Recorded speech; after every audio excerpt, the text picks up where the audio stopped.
Rasmalai recipe একবার হলেও তৈরি করে খাবেন, দোকান থেকে আর কিনা লাগবে না। হ্যালো এভরিওয়ান, ব্লগার্সের কণ্ঠ থেকে কবিতা। প্রতিদিনের মতো একটা রেসিপি নিয়ে আসলাম। এখানে 3 কেজি দুধ আমার নষ্ট হয়ে গিয়েছে গরমের জন্য। এর জন্য 3 কেজি দুধকে আমি জাল দিয়ে হোয়াইট ভিনেগারের সাথে 3 টেবিল হোয়াইট ভিনেগার আর 3 টেবিল চামচ পানি দিয়ে তারপর গিয়ে একটা ছানা তৈরি করে নিয়েছি। এখানে আপনাদেরকে আপনি একটা টিপস দিই, যখন দেখবেন যে দুধটা একদম পানি পানি হয়ে গিয়েছে, এছাড়া আর 1 সেকেন্ড পরিমাণে ছানাটা যখন হয়ে আসছে তখন চুলার মধ্যে রাখবেন না। তো ঠান্ডা পানি দিয়ে সুন্দর মতন ধুয়ে নেবেন যাতে ভিনেগারের ওই গন্ধটা না থাকে। আমি কয়েকবার ধুয়ে নিয়ে রাখছি। এখানে 1 কেজি দুধ নিয়েছি। 1 কেজি দুধের জাল দিয়ে একটা রসমালাই যেই জিনিসটা তৈরি করতে হবে ওইটা। আর এখানে মিষ্টি ব্যালেন্সটা আপনাদের পছন্দ অনুযায়ী দিন। আমি এখানে 2.5 কাপ বলতে এটার চামচের চিনি দিয়েছি, 2টা এলাচ 2টা দারচিনি দিয়েছি। এখন এইটাকে দিয়ে ক্যারামেল তৈরি করব। দেখবেন রসমালাইয়ের উপরে একটা হালকা একটা ব্রাউন একটা কালার থাকে ঘনত্ব, ওই ব্রাউন একটা কালারটা ক্যারামেলটা। এই ক্যারামেলটা করার পরে গিয়ে সুন্দরভাবে ঢেলে দিয়েছি দুধের মধ্যে। একটু লাড়া দিলেই দেখবেন যে কালারটা সুন্দর একটা কালার হয়ে গেছে। এখন ছানাগুলোকে ঠান্ডা করার পরে দেখেন আমার খালামণি হাত দিয়ে সুন্দরভাবে ঝরঝরা করে নিচ্ছে। এইভাবে কিন্তু আগে ঝরঝরা করে নেবেন। আর হাতে যে তাল্লু, ওই তাল্লুতে দিয়েই আপনি এই ছানাগুলোকে ভালোভাবে মথে নিতে হবে, ভালোভাবে, যে পর্যন্ত সফট একটা ডো না হয়। তো আমি খালামণিকে বলছি যে খালামণি একটু ঘি তৈরি করো। এই ঘিটা কিন্তু আমার নিজের হাতে তৈরি করা। এই ঘিটার রেসিপি আপনাদেরকে ইনশাল্লাহ দিয়ে দেবো। অল্প সামান্য একটু ঘি দিলে কি একটা সুন্দর একটা ফ্লেভার আসবে।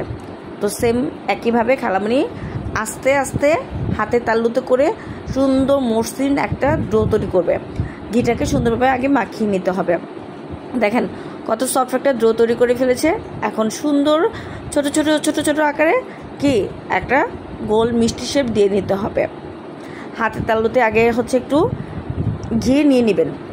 এইভাবে আপনাদের পছন্দ অনুযায়ী মিষ্টির শেপটা নেওয়ার চেষ্টা করবেন। তো আমি আমার খালামণিকে বলতেছি, খালামণি এভাবে করে গোল মিষ্টি শেপটা নিয়ে নাও। তো খালামণি সুন্দর করে গোল মিষ্টির শেপগুলো নিয়ে নিয়েছে। দেখেন কত সুন্দরভাবে একই সমানভাবে কিন্তু হয়ে গেছে মিষ্টিগুলো তৈরি করা। কত সুন্দরটা হয়েছে। খালামণি আবার আমাকে বলতেছে নাও দেখিয়ে দাও কি সুন্দরভাবে হয়েছে। তো আঙ্গুল দিয়ে খালামণি একটা টান দিয়ে দিয়েছে। যাই হোক, এখন গিয়ে ওই যে আমি দুধটা আগে থেকে কিন্তু জাল দিয়ে নিয়েছি।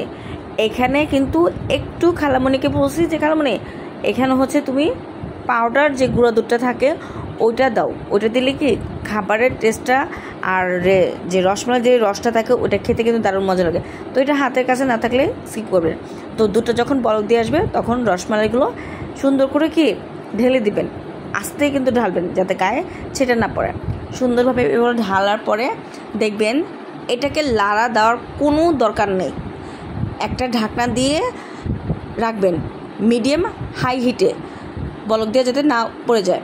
এইভাবে ঢাকনা পড়ার পর দেখেন অটোমেটিক মিষ্টিগুলোর শেপ দেখেন কত সুন্দরভাবে ফুলে উঠেছে। তো যারা আমার ইউটিউব চ্যানেলটা সাবস্ক্রাইব করেছেন তাদের জন্য প্রাণ ঢালা ভালোবাসা রইল। আর যারা সাবস্ক্রাইব করেন না অবশ্যই সাবস্ক্রাইব করে পাশে থাকা বেল বাটনটা প্রেস করবেন যাতে নতুন নোটিফিকেশন ভিডিও আপনাদের সামনে দ্রুত চলে যায়। আর যারা আমার কমেন্ট করে এত উৎসাহ করেন তাদেরকে অসংখ্য ধন্যবাদ। আর হ্যাঁ, কলিজার আপুরা, কলিজার ভাইরা আগে লাইক দিয়ে পুরো ভিডিওটা দেখে নেবেন। তো এইভাবে করে লুচনি দিয়ে ঝাঁকে দিয়ে নেবেন। তো এই বিশ্বাস করবেন আমি সার্ভ করার আগে সার্ভ বলতে ঠান্ডা হওয়ার আগেই না আমার রসমালাই শেষ হয়ে গেছে। তো রসমালাইটা কেমন হয়েছে অবশ্যই কমেন্ট বক্সে জানাবেন। আর এইভাবে করে একবার হলেও রসমালাই তৈরি করবেন। পরবর্তী ভিডিওর জন্য অপেক্ষা।